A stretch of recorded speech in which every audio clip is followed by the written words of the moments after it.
In today's video, we are going to show you how to set your out-of-office dates in Asana.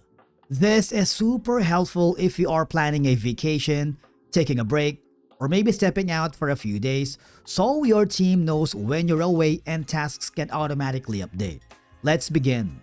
Now, the first thing that you need to do is to log in using your credentials and click the Open in Browser. This will forward you to the main dashboard.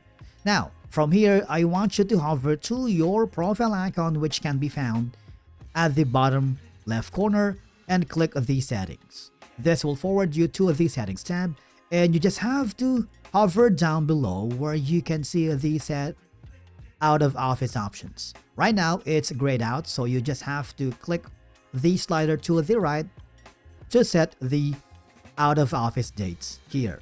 Now, you can set the duration. For example, you can choose the first day, which is going to be like maybe December 25th.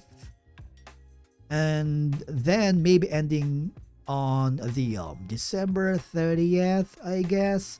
And then you can also check the option to send push notifications while you are away, which is really helpful.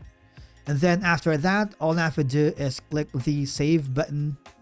And basically, that's how you set your out of office in Asana. Only takes a few seconds, but it can save your team a lot of confusion. If you found this video helpful, do not forget to hit that like button, subscribe, and we will see you again in the next video.